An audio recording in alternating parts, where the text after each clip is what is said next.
Soulful means something that's heartfelt, deep and profound. To journey means to travel from one place to another. This show is about deep and heartfelt discussions about where we are, where we're headed, and where we've been. It's a place where we highlight memorable moments we've had. This show is about everything and everyone that is good for the soul.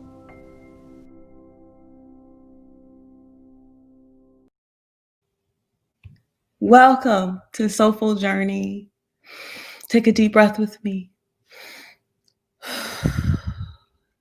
And remember, you are a spiritual being having a human experience. Can we take 1 minute to relax with our breath? Feel yourself breathing in and feel yourself breathing out. Without trying to control your pattern of breathing, relax your shoulders, relax your jaw.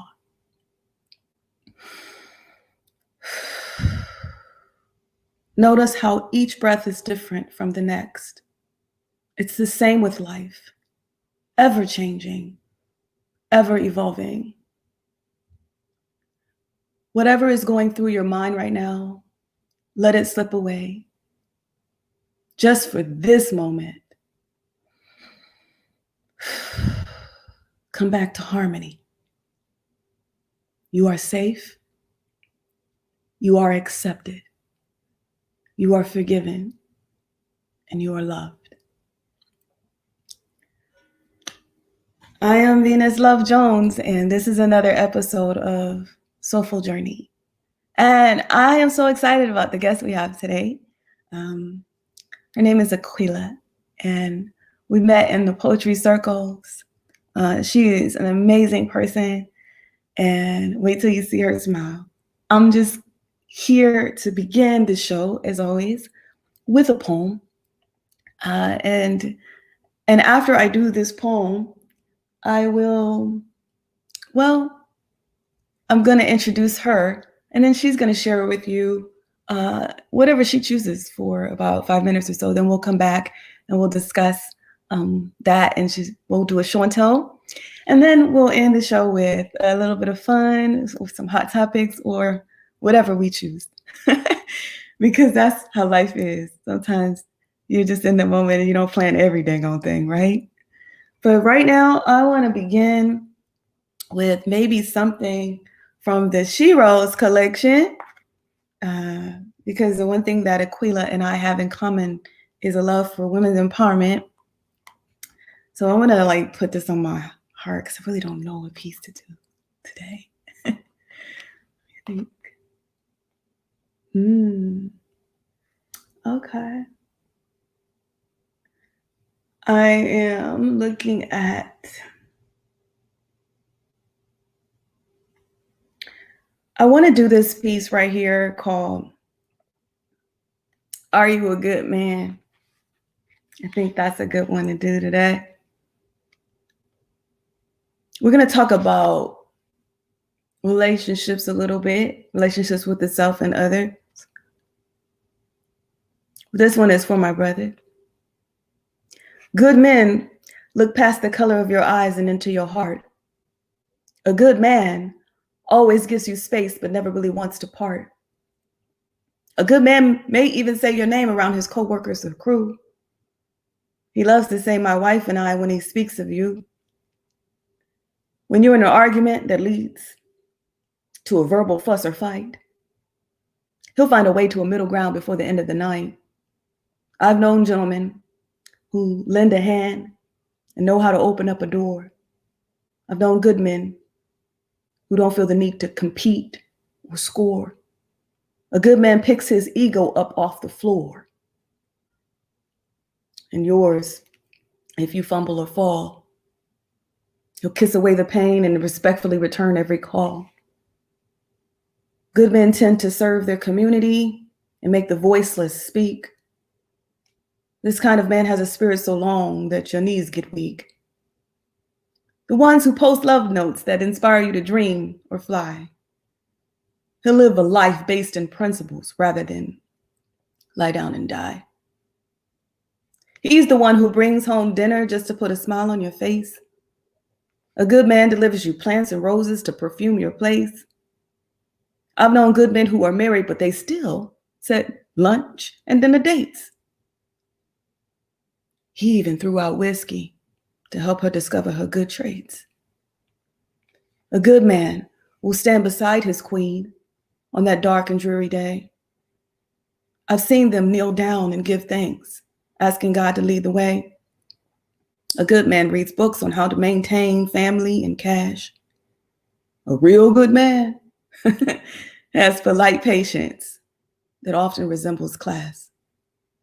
I've known good men who plan surprise parties to fill up an empty home. And this kind of man will tell you if he feels the need to roam. A good man listens with a third ear when you talk.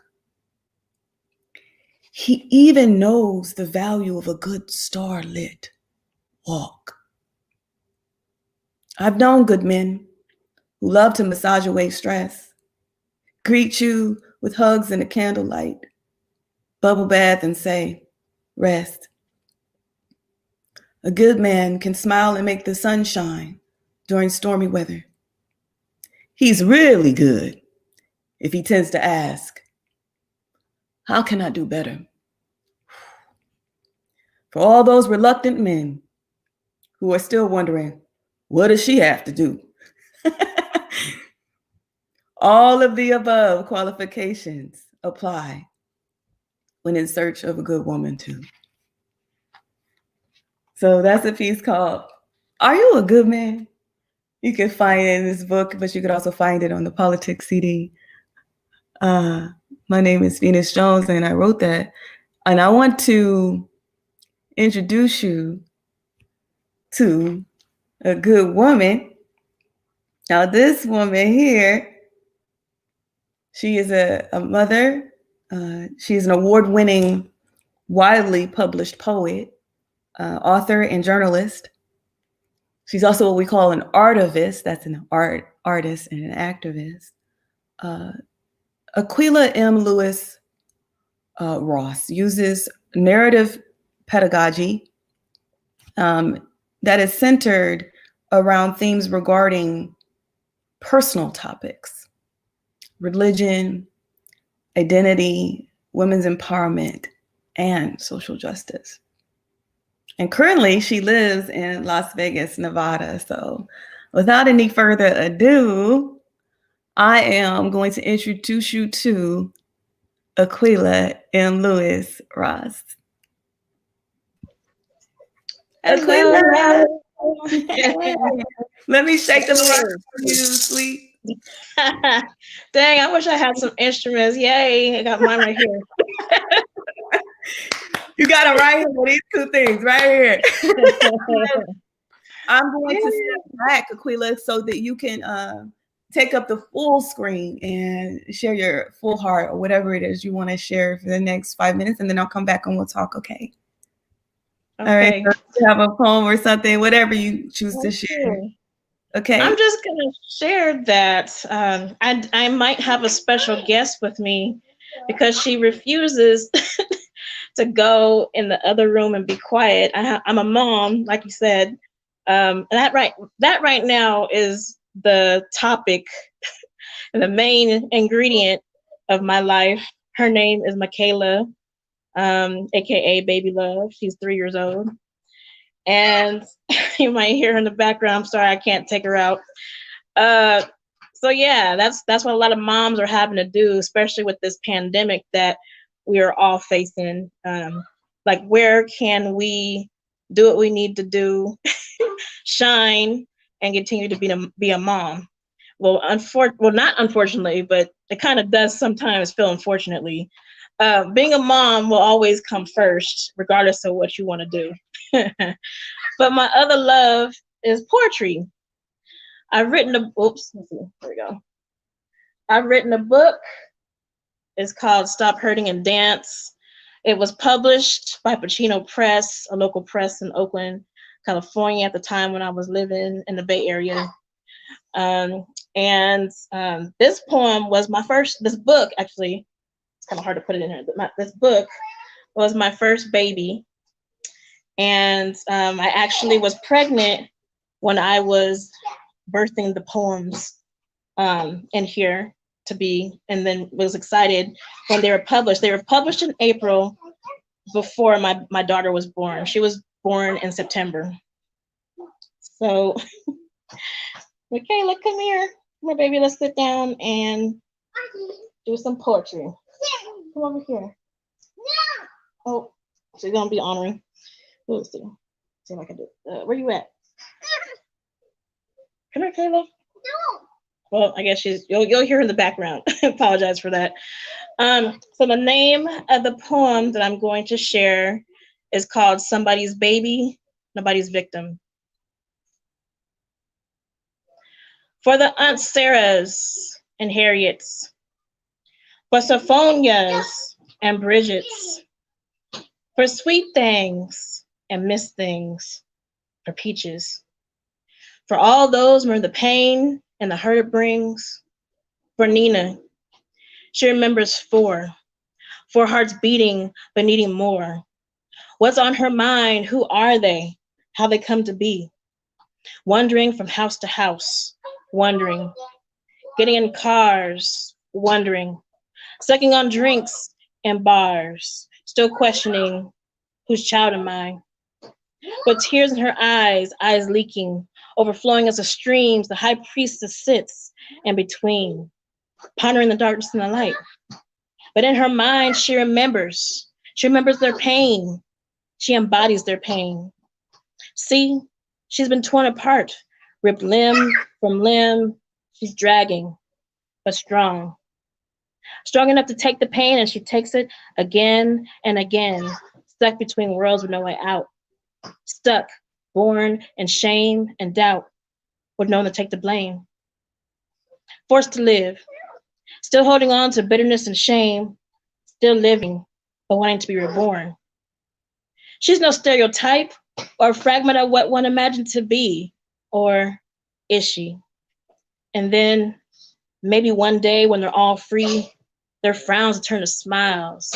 Maybe all she needs is for someone to whisper in her ear, "Hush, little baby, and don't you cry. You are important to me. I need you to survive. You're somebody's baby, nobody's victim. I will take you as mine. Awaken. Come back alive again." Thank you. Yes. This girl did not take her nap. So yeah, that's what it is. What's her name? Her name is Michaela, aka Baby Love. She'll be winding down pretty soon in a minute. Baby Love. You know what? So yeah, see my dilemma. I'm sorry.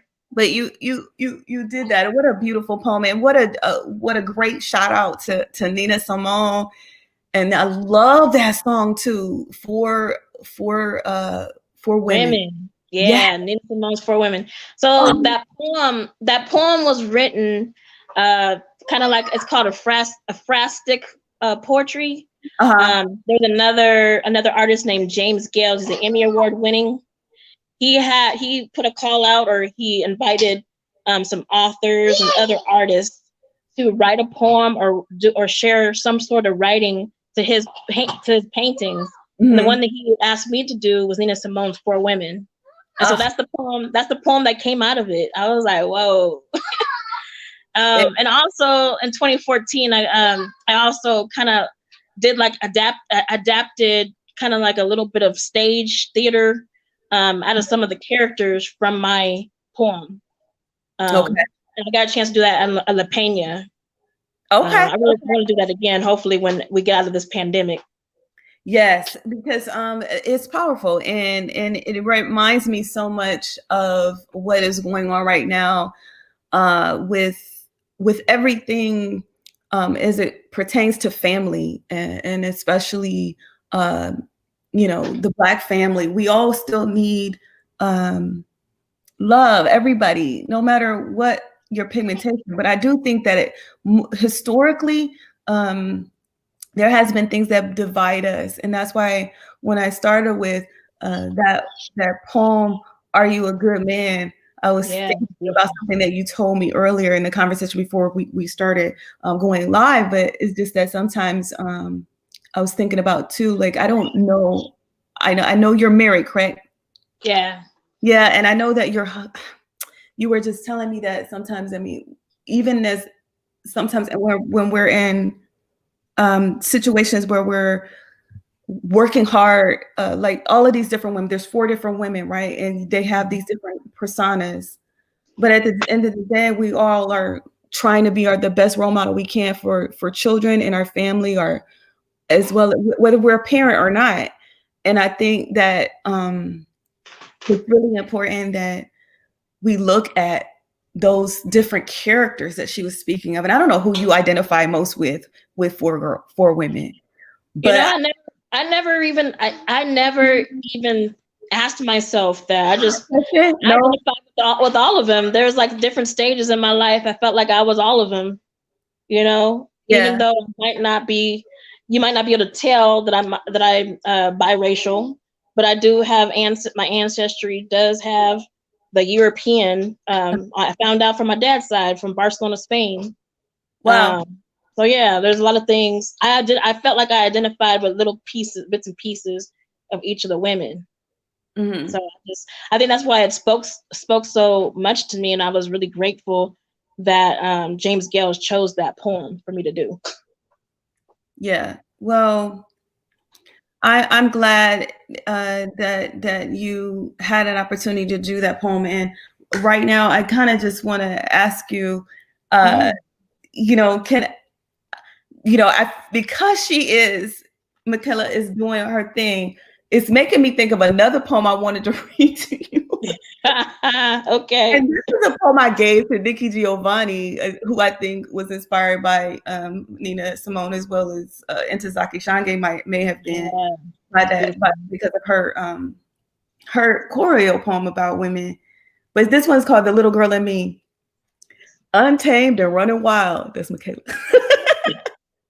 My inner child, that's me. She has a lust for life. It's always spring in her feet. The sun shines when she smiles. Love this girl who lives for peace. This child who wants so much to be free. This girl who will live and love eternally until she can make all creation see that true freedom is born not in I, but in we. Oh my goodness, that's so beautiful. So when I see her in the background, that's what I was thinking about. You know, it's true. And well, I know you're probably going to ask. Looking, they're always in the background. You know what I'm saying? Even if they're not in the background, they're in the background. But go ahead. I know you're going to ask me some questions, definitely, but she is a part of the journey, and the journey begins with me. I'm a survivor. I'm a thriving survivor of sexual abuse, physical abuse, homelessness, racism, so many different things.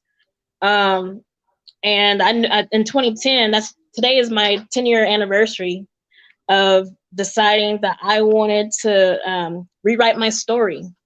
I wanted to do anything I could by any means necessary to get the healing, because I felt it within myself. I felt in my heart and in my spirit that there's something more, something new that I'm supposed to do. You know, there's another life that I'm supposed to be engaged in, contribute to, and to help others experience this life, this newness of life. Because regardless of what's happening in the world around you, because we're right now, I still feel that we're in a world of chaos, major chaos. And even when you're trying to be happy, there's always something evil or something to kind of disrupt that connection. That's what I'm feeling right now and what I'm seeing.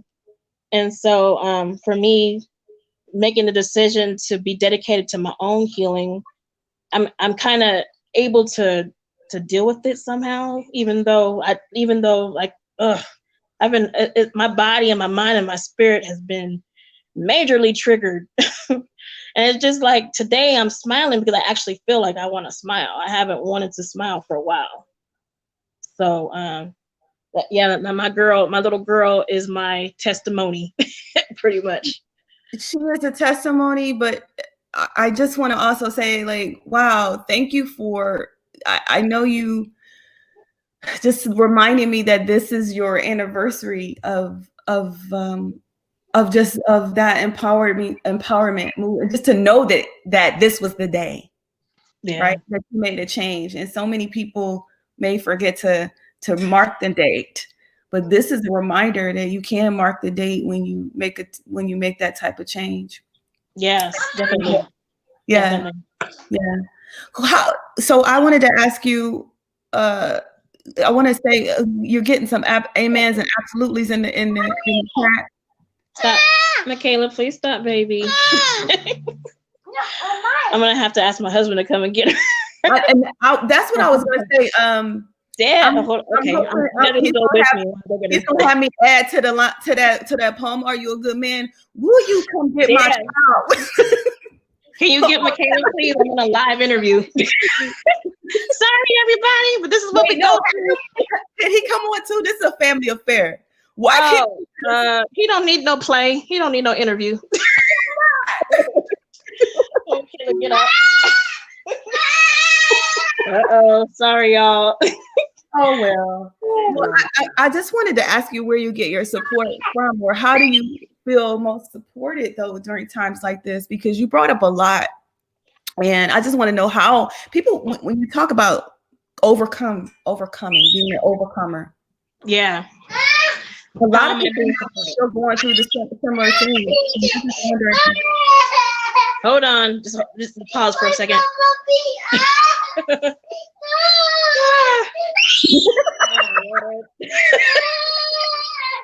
This is sad. So I'm just gonna, before I answer the question, so we're in an extended stay in Las Vegas. This is real life. It's a 1-bedroom. There's no other place for us to go. I mean, I guess I could tell them to go outside and go in the car, but there's no other place to go. And what happens when so when you feel like there's no other place? You're not the only one that's having this feeling. Because some people are like, oh, social distance. And I think about the people who are living in a house with 8, sometimes 10, 15 people, who knows, depending on their situation, right? Mm-hmm. What do you do, right, when you feel like there's no place to go? How do you find your peace? Mm-hmm. That's a good question. Well, for starters, my background, I'm a Christian, and I haven't read my Bible in a while. I'm gonna keep it real. Haven't read it in a while because I'm still kind of questioning, trying to understand what's happening in the political world and how it relates to Christianity, and so many different contradictions. We'll talk about that a little bit later. But me, regardless of all that other, like I said, chaos, I can notice the chaos and I feel the chaos. Regardless of that, I had to take what I needed from the background, my mom teaching me about the Bible and about God and what I felt like was important for me. And it's just a lot. It's a lot. I'm still trying to figure it out. But that, and then also there's an awesome he's for the people type preacher, Reverend Harry Williams. They call him OG Rev in the Bay Area, San Francisco. He's always out there in the Tenderloin and Oakland and other places. But he's been having some daily testimonies or Bible studies, discussions live on Facebook. So his name is Perry what? Harry Williams. He's connected, also one of the ministers at Glide Memorial Cathedral. So that's somebody else that you look to for inspiration, because that's what it's all about. There's people that look at you. So I'm not sure if they're having church services live. You know, I think everything is still closed regarding churches, but it's been daily Facebook and virtual community reality. Yeah. And so I'm doing that. And poetry. Poetry has been one of my healing mechanisms that I go to. Has it been easier for you to write during the pandemic or harder? So when I started hearing about the protests, all these Black folks being killed, lynched, just murdered, like all the stuff that people consider normal, it was like really, I was hearing it, and it was affecting my body and my heart, my whole being. All just felt like it was going numb. There are times when I didn't want to get out of the bed. And I didn't want to talk to anybody, but it was like, I have a child, I have to get up. And so if it wasn't for her, I'm just gonna keep it real. If it wasn't for her, I would just be in the bed all day, every day, just having to go to the bathroom when I need to, because the body says you have to go to the bathroom. And I'm not even tripping about the showers, but still, yeah. I was really stuck. I was stuck, and I felt like all of that stuff was seeping into my pores, into my cells. And I'm still kind of affected by it. My body's, I'm having a hard time walking on my right side. I need to get some therapy for that. And yeah, so I'm having major issues. But but sometimes I do kind of force myself to write, because usually what I've found is that you're writing through the experience, and my writing has turned and really transformed, because I'm being totally honest with myself. Yeah. Regardless of anybody else feeling what I'm feeling, I'm still writing it out, and I'm feeling good afterwards. So that's what I really want. I really want to feel good from the inside, and hopefully I could be able to work on my outside, because my outside is starting to get a little lackadaisical. Well, I don't know if there's a song or something, but I know that you have the name of your book, and I don't know if that was the same book that you just shared, but it said something about when it hurts, dance, or something like that. Is it called? What is it called again? The name of my book is called Stop Hurting and Dance. So tell me about that though. Like, how has that helped you in the past over hurdles? Yeah, it's kind of dance. Like, let's talk about dance. Yeah, that's interesting. When I was a little girl, probably 4 or 5, they ask children, what do you want to do? What do you want to be when you grow up? And I remember saying that I wanted to be a singer, a dancer, or a writer. And I fulfilled 2 of the 3 desires. I'm not a professional dancer, but I have I love salsa. That's my thing, salsa. And I do know how to do jazz dance, musical theater type dancing, jazz dance, modern dancing, and a little bit of waltz, a little bit of African. But no, that's not that. My main thing is I'm not professional, and I did go to school, but I didn't really, I didn't get a chance to be like Misty Copeland or any of the other people. But yeah, I've always been really interested in that. You have poems about dance? Yeah, I do have a few. I have that. I have another one that's in the book. I don't have it memorized, but I should.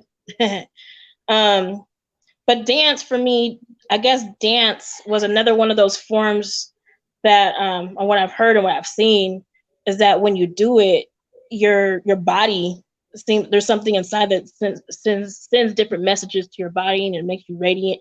It radiates the cells and all the different parts of our body, and it's like a really good way to exercise. And usually, when I do it, I feel good afterwards. Yeah. And so for me too, I really like dance as an exercise as well. And we think about, there's so many different ways people dance around the world. I won't call dancing with time, but it makes me think of that. But yeah, and it's just it can be a healing thing. So when I thought about your title and just that, like, just stop hurting and dance, it's like, okay, I love that. I love that. The thing is that it's not really simple. Like when you're going through so much stuff, even the dance is hard. Like it has to be something in you We have to be ready. That's the same thing for me for writing. I have to be You have to ready, write songs. ready to get Right songs. ready to get. Also, I don't care if you're not ready. That song will get you ready. Okay. It usually, yeah, it depends on the song and the person too. Favorite song to get you ready every time. Tell me. Yeah, but no, seriously, like there's well, I'm gonna do a scripture. There's a I can't remember where the scripture is from, but it's basically, why so downcast, oh my soul? And put your hope in God, or you could put your hope in whatever you need to do. But basically, like, we do have these moments where we get really super depressed, and then there's some people who have to have medication and different things for that. Right. But no, we have to, there has to be a moment when we're able to get back up after being down. Yes. And I think it does that, and especially for oppressed people, I feel like people are like, why they dance, always dancing? But it's a form of radical action in a way. It's like Black joy, it's like brown joy, it's like joy that comes from a place where there's not supposed to be joy, right? Like, and that's what I love so much about when I really think deeply about what dance does for us. And I just think that's why I want you to read one of your poems about dance if you have it. But you also have to, I hope you brought me a show and tell item. I'll have to find something in the room.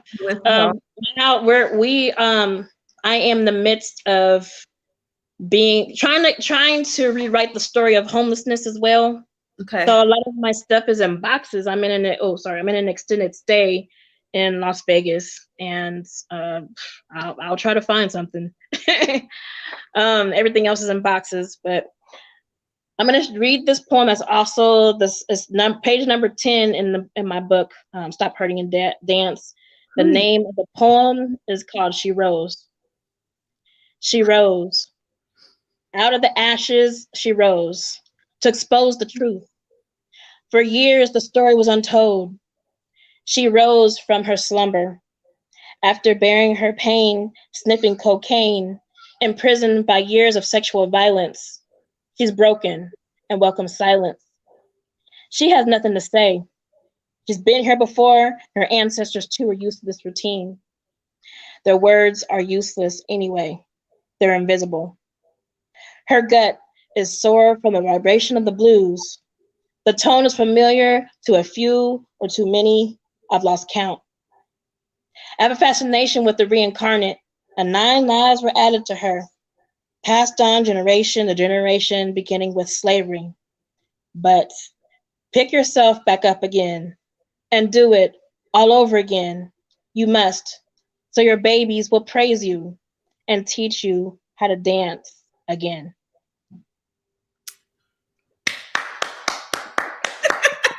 Let me shake the maracas again. Oh my gosh, Sherry just reminds me that everything is happening in divine time, because you already know you picked the right poem for me, because what does that say? She rose. You already know. See, look. Yes, all day. It's so beautiful. Thank you. And sometimes that is the gift. And can you tell me, if that's going to be your show and tell item, what was there something that when you were, can you go back to when you were first writing that poem? Do you know what? Yeah, I was in a state of, I think, sadness, thinking about all the different things that are happening in the world, but also about my life. And one of the reasons why I wanted to continue with my life. I wanted something to show my daughter. My daughter, she's really my show and tell. I dreamt her. I had to see her. I think she's asleep now, Lord willing. I don't hear her. No. I dreamt her. I visioned her. I prayed for her. Today is the 20th. My birthday's in 2 days. I will be 42.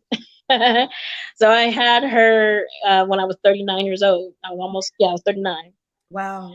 So I really waited until God brought the person I was supposed to be with. But also I waited for her because I had a lot of things that I really wanted a family. I saw a family with a another male, you know, a male, or that's what I feel. That because I didn't have a father figure. I'm trying. My brain went. I didn't have a father figure, so I wanted to make sure that my daughter had a father figure or someone that she really could look up to. Look up to, right? Someone that she could look up to. Help you clean it up. So she could look up to, feel not embarrassed about, Right. or proud of. Mhm. Like I said, I was sexually abused, and I was sexually abused by my dad and my stepdad. So I don't know what a father really is all about. And so I prayed about it, and I dreamt about it, and I hoped for her to be able to have that opportunity. Yeah. Yeah. And she has it now. How long? How long have you been married? It's going on. It'll be 3 years in December. So we knew, we are definitely new at this, and the vows or something else, for better or for worse, for rich or poor, and all that stuff. We definitely hopefully have seen the worst of our life, our union. Like right as we decided to become a family, with God looking down, and also the courts or whatever saying we are a union. He lost his job. Racists kind of basically were a part of that whole ordeal. I'm still having issues with how it all happened. I don't think I'll ever get over him losing his job and how he lost his job. Forgiveness is really hard. It's really hard to forgive, and that's why one of the reasons why I have God in my life, because without God, you would definitely see that angry Black woman that y'all don't want to see. I'm really learning about her too as I get older. I've been definitely too nice, and being nice is not really a good thing, especially when you let people walk all over you. And I'm learning a lot. But who named you? Who named you? My mom. She said that she just made it up. She was like, okay, I wonder what it would sound like if people like called her name. And so she said that she made it up. But it's I have Latin. never met another Aqueila. Well, I think I have. I can't remember, but I remember somebody else saying, "Oh, my name is Aqueila too." But it means eagle in Latin. It's also one of the constellations, even though it's spelled differently. It's basically the same thing. Like the soaring eagle? Yeah. The soaring eagle. That makes sense. That fits you.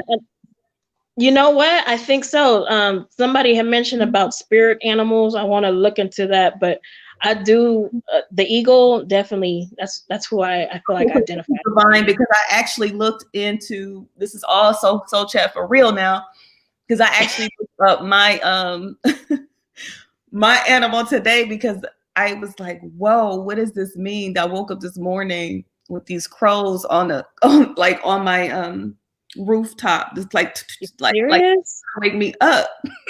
Oh wow. But I was like, but I went and started looking, and it was just talking about like speaking up more, and like because they loud. But also like I was looking at, and it said owl for me. So I'm very curious to see if eagle shows up for you, because I would not be surprised. But yeah, there's a book called Animal Speak that really goes in on like sometimes when the animals are really speaking to us, and that's a whole nother spirit conversation. But I just wanted to ask you a couple more soul chat questions. Let me see. I guess I really just want to know, is there a quote that you love, or is there like something that you like? Is there one of your favorite quotes or anything like that you really want to share with us? I necessarily don't have a quote, but I do. I'm really appreciative and honored that Maya Angelou, she's one of my favorite poets, that she was here on this earth, and she provided so much wisdom and she went through a lot too. Her history and her story was also full of sadness in the beginning, but she survived and she thrived. And Yes. I think that's one of the reasons why I look up to her. Her poems are just beautiful. I know why the cage bird sings. Huh? He does have some amazing quotes. I know why the cage bird sings. That's one of my favorites. And then also I love the movie Poetic Justice. I love how they interweave her poems in that movie. Yeah. I've never seen it. Does anybody have any questions for Aqueila? Please make sure you type them in the chat. I just want you to know that LaShondra is here. I don't know if you know LaShondra. Do you know Miss LaShondra? But look what she says. Happy early birthday. Oh, thank you. Hi, LaShondra. Yes, so LaShondra is here for you. And wow, somebody else was just, I don't know who this is, but they said, oh my goodness, so beautiful, spoke so clearly to my heart. That last poem that you read, just so you know, they are in here, they are listening to you. Facebook user, okay.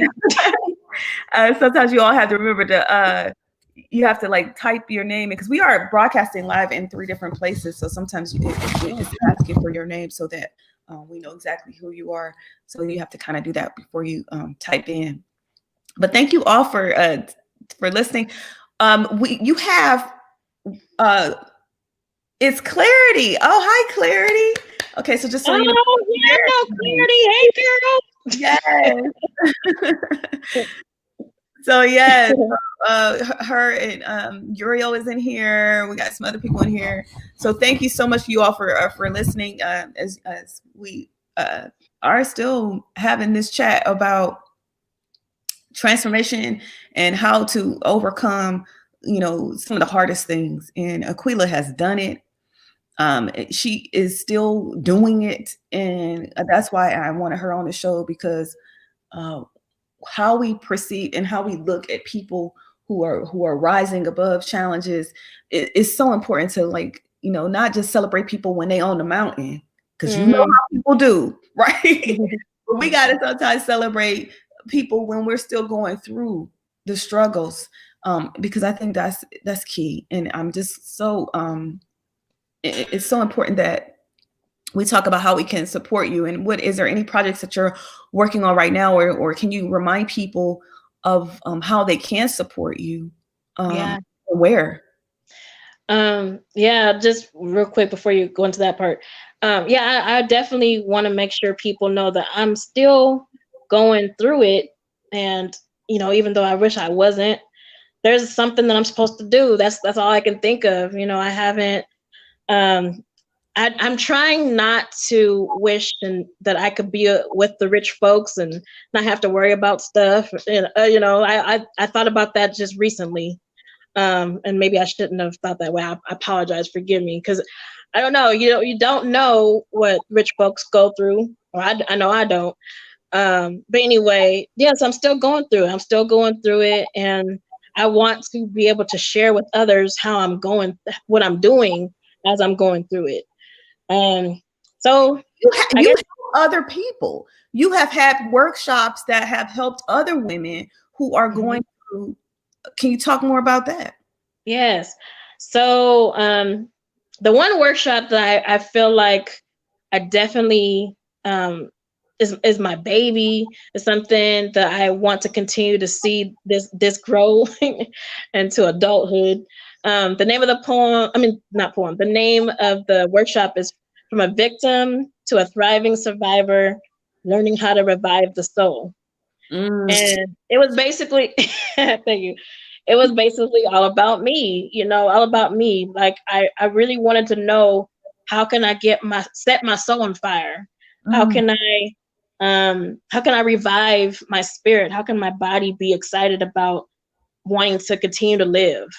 How can I not have negative thoughts that someone else is going to use me or abuse me and treat me like trash?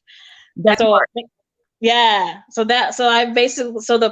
basically like a performance workshop, because I wanted to be able to share my poems, but also perform them on a stage or in a community setting or whatever. I wanted to be able to perform it.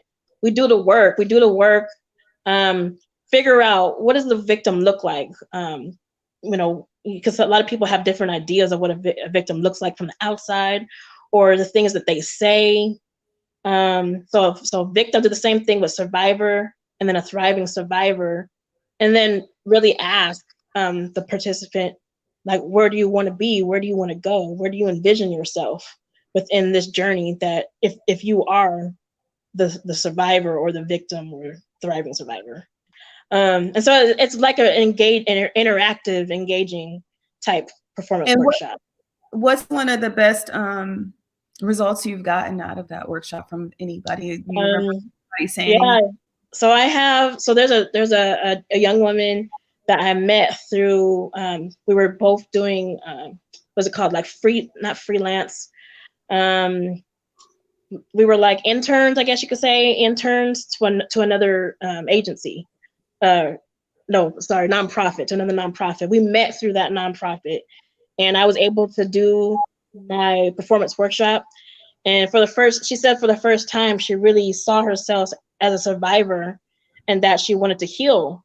And she wanted to heal herself, and she also brought her 2 younger daughters to the workshop. And that was really great, because I was able to talk to the young girls in their age bracket, and they understood what I was trying to say. And they drew pictures, they did a poem, they did whatever they could to be able to express how they felt about the workshop as well. So that's one of the most memorable things, that person actually decided to edit like 2 other anthologies, and she's going on and doing what she got to do with her healing. Yeah. So that's the part you don't always get a chance to see the results, but I actually always see the results. Yeah. Telling me that she wasn't even writing before, and you helped her write and get through those times. It's not just writing. I helped her speak too, because public speaking was also something that she was uncomfortable with, and so sharing her story, public speaking, and then writing out the pain, pretty much writing out the pain. We have so much in common, Aqueila. We both do our best to help, emerging sheroes, and it is so important. The wounded healers, the ones who really have that story, and they just need somebody almost like a midwife to help them get the story out. You do that. Ooh, that is a good example, a midwife. Yeah. I really appreciated my doulas and midwives that were a part of my birthing journey too. That's another part. So you're asking me what am I going to be doing, or what I'm yes, project. So that's something you're just like really helping me. That's something that I've wanted to do. I've wanted to do something to be able to either a picture book, or a poetry collection, or something that shares my experience, and then other Black women mostly experiences with birthing. Okay. Man, that I've been learning. I'm still in the research phase, but just hearing that a lot of Black women are dying or having issues because the doctors are not listening to them. And throughout my whole pregnancy, and even while I was in the labor process, I was scared. I was scared to have anybody be with me besides my doulas and my midwife and my husband. I didn't want anybody else. But my daughter, she when we were considering to have her at a birth center, I had meconium. Yeah, have you heard of meconium? Is based. I'm probably not saying it right. The words are kind of hard. Basically, the baby did number 2 within my womb, and I had to be rushed to the doctor. Oh wow. And so so I had her in a hospital when I didn't want to have, but there was also a blessing within that whole 5-day labor experience. Because now you have somebody says you're saying it right, and they really understand. Okay. Yeah. Yeah. I'm still learning, y'all. Still learning. But when you can live to tell all of that is so important because people can really relate, and the people, especially the people that you want to help. So that's amazing. Mm-hmm. So Yay. And then but that's one thing. That's like the future. Huh? Yeah, that's a future project. But I thought you had a GoFundMe right now. Like, if you could put that in the chat, or if there's any other project that you want people to know about, or please put contact you in the chat if you can. You want me to put it in? I know you have work on Amazon, and yeah. Yeah. So so my book, Stop Hurting and Dance, you could purchase that through Pacino Press, www.pacino, POCHINO press, PRESS.com. You can also get it on Amazon, Stop Hurting and Dance, Amazon. And my name is Aqueila, AQUEILA. My middle initial is M. My last name is Lewis, LEWIS. The Ross is my married name, so it's just Aqueila. And that's your same tag on Instagram too, right? Aqueila M. Lewis. Right. Mm-hmm. Yeah. And then, so as poets and as artists, we love for people to support us. I do have a GoFundMe through Stop Hurting and Dance, but you also connect with me through Venmo. Can you tell me more about that project though? Like, what is that project? It seemed like you're, as a journalist, because I know I don't know if because you've been to Japan, you've been to some other European countries, as a journalist or as a poet, and were you doing the same work with that? Like, okay. So I'm also a classically trained singer. So I've been to Japan. I've been to Japan to sing, as well as Barcelona, Spain, and Vienna. That's when I was at Napa Valley College.